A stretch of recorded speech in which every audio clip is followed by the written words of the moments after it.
We're approaching the 40th anniversary of The Color Purple, the novel that earned Alice Walker the Pulitzer Prize for fiction, making her the first Black woman to receive the award. Shortly after, it was adapted into a feature film by Steven Spielberg, which was nominated for 11 Academy Awards and 4 Golden Globes.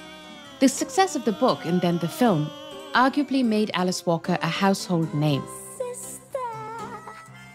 And yet it also opened her up to some of the harshest criticism of her career. For her use of a Black dialect, her portrayal of Black men, and her depiction of same-sex love between women, Walker was excoriated from within the Black community. I bet you think I don't know nothing. Many said she was trading in racist stereotypes of Black men as violent rapists.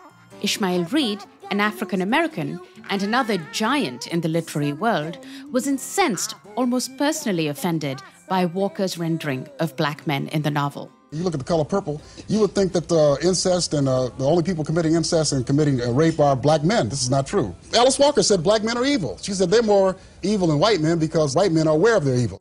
When the film was released in 1985, the Coalition Against Black Exploitation protested outside the premiere in Los Angeles. Vernon Jarrett, an African-American columnist for the Chicago Sun-Times, was one of many who were critical of the movie's portrayal of Black men. If it had been a story of Israel, would the Jews have permitted a movie to be made where every single male character was either a rapist or an incest perpetrator or a beast or even dumb? The fact that Walker had allowed Spielberg, a white Jewish man, to adapt the novel for the big screen led many to view her as a race traitor.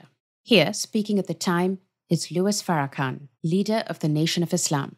He uses her, Whoopi Goldberg.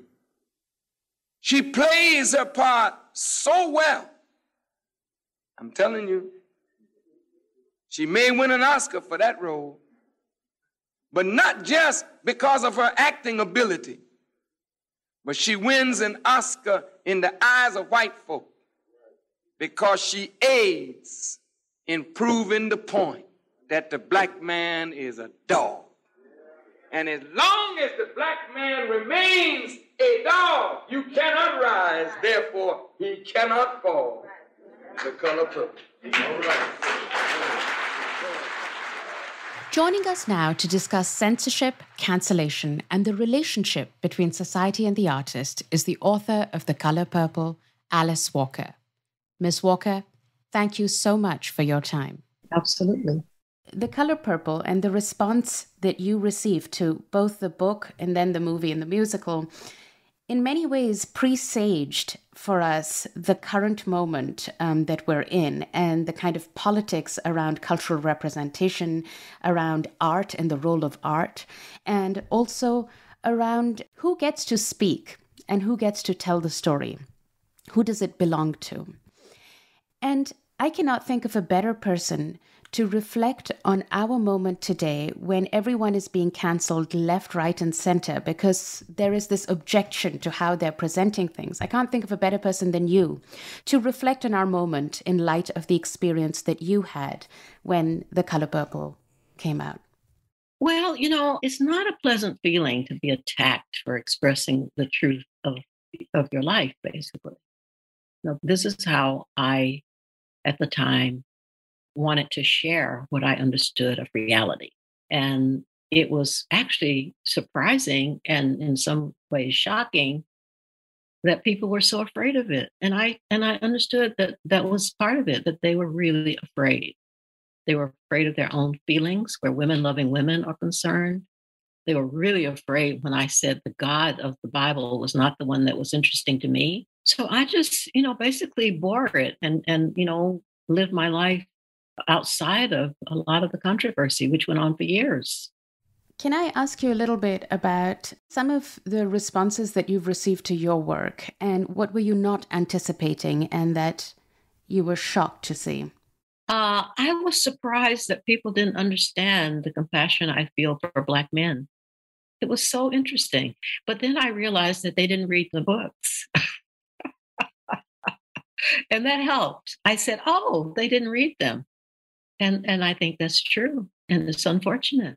There seems to be the capacity in your characters to hold complexity, to simultaneously have done things which people might find morally reprehensible, but then also to be so much more than that.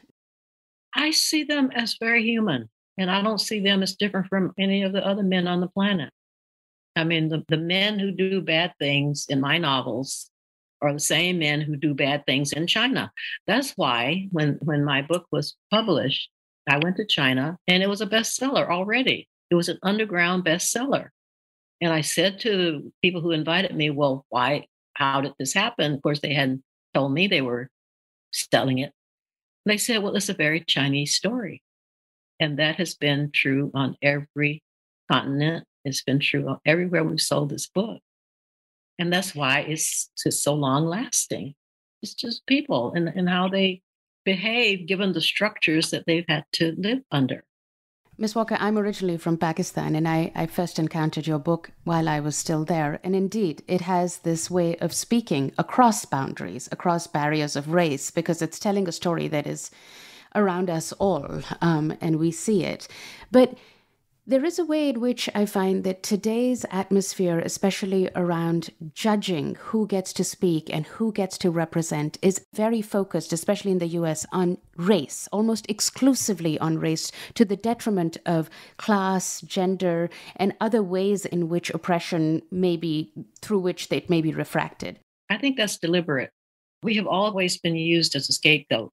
We've always been used as the focus so that you don't notice all the other horrible things that are happening to you. You can always just say, well, those poor Black people or all those terrible Black people. Something about the Black people, and very often about the Black men, which is why, the criticism that I was somehow hostile to Black men was just absurd. It's useful to the people who want to divide us. Very useful. It was a way to actually divide Black men and Black women. And it was a way to distract all the rest of the people on the planet, from their disasters. So they could all look at the Black people and say, oh my God, they're fighting again, or she's saying this and they're saying that. It's a tactic. And I think most of us are used to it by now. But what's interesting is that a lot of this response actually came from within the Black community. Yeah. But what I'm saying is that that is what gets focused on by the mainstream. So they would focus on that rather than on the fact that Color Purple is a theological work. It's about God. I mean, it's about God. It's about, do we believe this, that we've been force-fed, or do we not? And if we don't, what is our sense of what God is? But if you spend all your time worrying about Black men and Black women fighting over whatever, you will never get to that subject, which is central. It's also interesting to me that I see this huge contrast between how you tell your stories, right? And what we're seeing today, which, like I said, not only focuses on race, but is extremely unforgiving. There is no room for people to be human. The expectation is that somehow we should all be superhuman, 100% pure. It's ridiculous. That makes me think of how they came down hard on Flannery O'Connor. Now, Flannery O'Connor was, a racist most of her life, but she evolved. And if you take the position that people who, are locked into, racism or whatever, and that they never evolve, then you just get rid of them and whatever they created, which means that you stunt yourself. You never grow yourself. That's the real issue here. That if you, in your, indignation, in your inability to allow other people to grow and to evolve, you will never grow and evolve yourself. There you're stuck. So, I recognized Flannery O'Connor was a racist. We lived across the highway from each other when I was a child. But I also grew up to read her work and to watch her evolve in her work. And that's all anybody can do. If you are brought up in a racist society or sexist society, all you can do basically is try to free yourself by any means necessary, by reading, by traveling, by listening, by thinking. That's what you do. And I think people who insist on, they took her name off of the building at some Catholic university. in their rage, that she wasn't perfect. Well, nobody is. And people are evolving. People can evolve.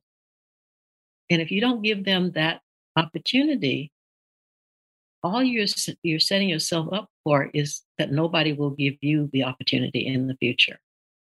And I dread thinking about what will happen to these same people further along the line. Where do you think it comes from, this unwillingness to allow change and evolution? Fear. Many people on the planet now think of these as the last days. And most of the people who've been taught from the Bible, that's what the Bible says, that there will be an end of times. And so many people see this time now as that end of time, and they are trying to, in a way, purify themselves by getting rid of what they see as the impure. Too bad. Because the impure, quote, are often the people you need to teach you how to get through some of the roughest periods.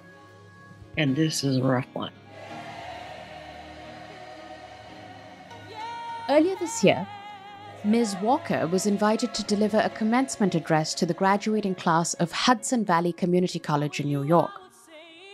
But just days before the event, the college suddenly withdrew the invitation. I asked her what happened. Well, I was invited to this college in upstate New York, and I was ready to go, and I made a tape like we're doing. And then they decided that they didn't want me speaking to their graduating class. I mean, just a really frivolous charge. Some book that I had on my nightstand that's written by someone who's an anti-Semite says, I guess, some anonymous person. And they canceled my talk to the students, which is terrible for the students. I mean, it hardly impacted me. I was, sorry they missed my talk. But think of what that does to the students, not to be able to hear from someone that they had wanted to hear from. I'm sure the students were the ones who decided they wanted to invite me to come and talk to them at their graduation.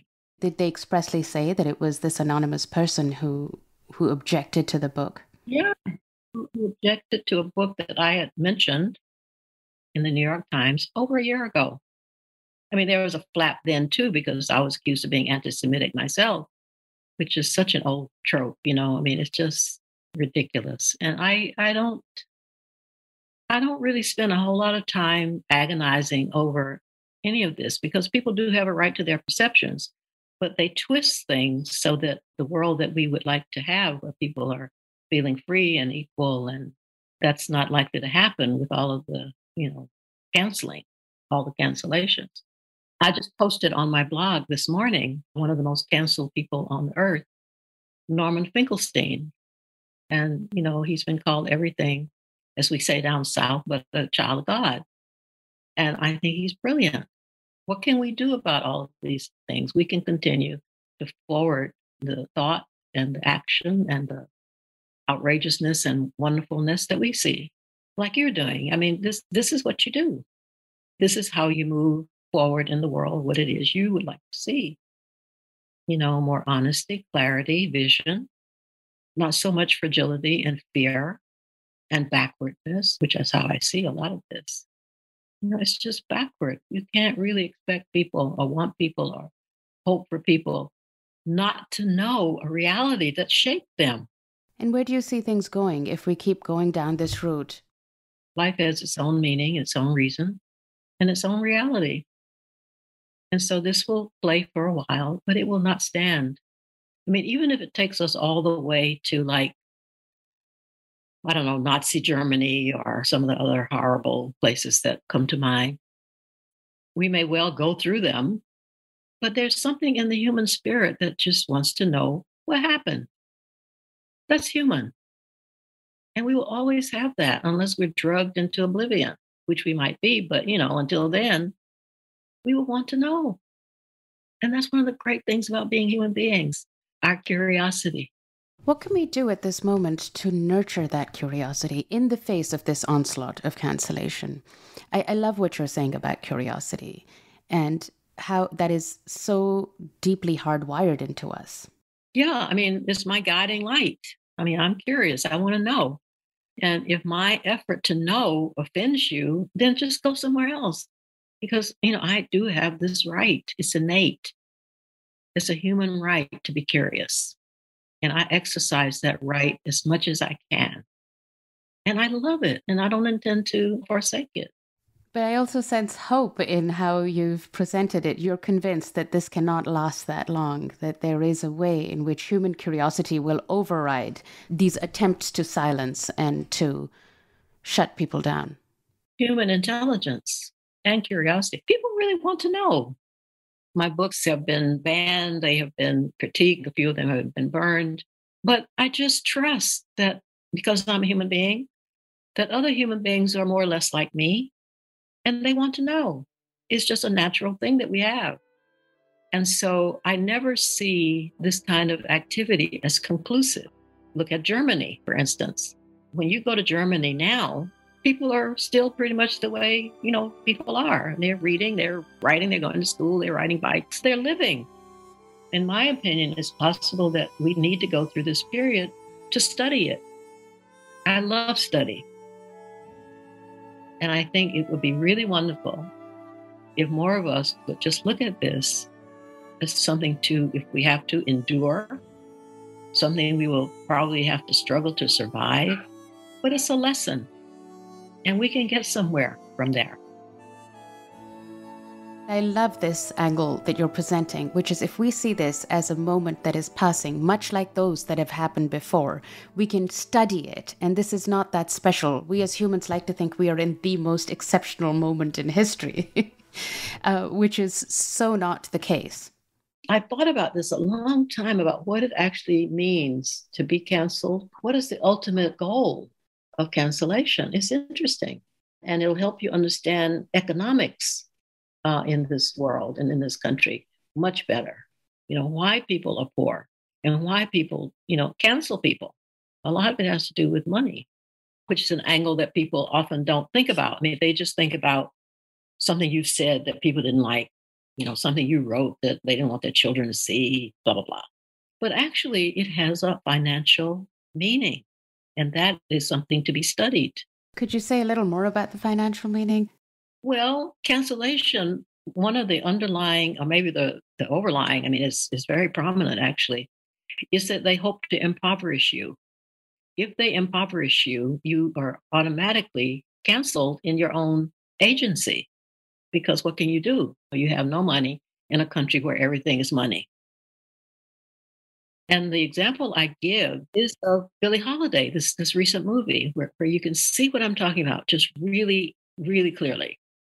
Why did they hound this woman to death, chain her to her hospital bed as she was dying? Why were they intent on not letting her have a cabaret card so she could make a living singing? She was a singer, okay? They wanted her to stop singing a particular song about lynching. She refused. And so their, response was basically to just kill her by, making her poor, trying to make her poor, sick, and all of that so that she couldn't function in society. And that is a real goal. And we should acknowledge it, that people who deal in cancellations of other people are deliberately trying to make them so poor, so impoverished, so weak, that they have no agency in the culture. It's ironic because it's all being done in the name of trying to give people agency. But what you're saying is that it's completely being undermined. Give what people agency? They're not trying to give the cancel people agency. They're trying to destroy the agency. I like very much when people remember that in this culture, especially, but more and more in the world, it really is about who has the means to speak. I mean, if you're making $4,000 a semester or whatever as a subcontracted biology teacher or something, it's unlikely that you actually have the agency to speak, especially if you have children. So the financial angle is really crucial for us to understand. And that is why some people, artists, especially, and artists for women and of color, but, men who are of color and some poor white men artists, how you have to, both do your work and also always consider how you're going to live. These are parts of the structure of living in a racist, sexist, monetary society that you have to really analyze, because otherwise it's always up here. It's as if there's no foot, there's no foundation to the problem that you're discussing. No, and indeed, the thrust of all these cancellations is precisely that. People are losing their jobs, people are losing their livelihoods, which then prevents them from speaking. It's very cruel. And it says a lot about culture that it would support this cruelty without acknowledging this part.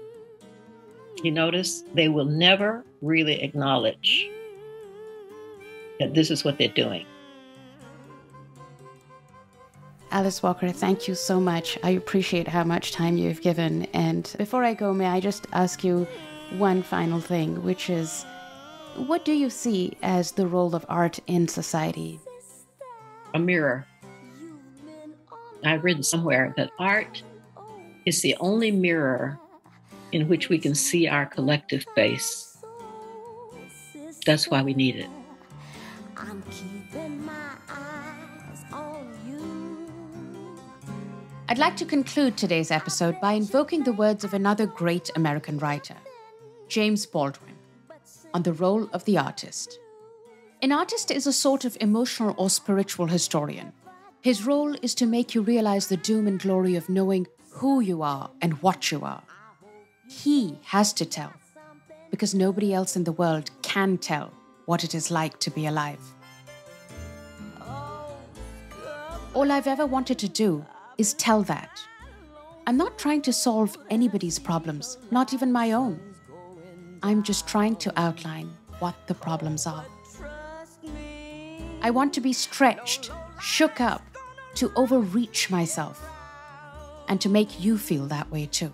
So let me tell you something, sister. Remember your name. No. Banished is produced by Matthew Schwartz and Mike Vorlo. Dinga Gaba and Chris Mandra mixed the audio. A special thanks to Annika Jones for her help with this episode. This is Banished. I'm Amna Khalid.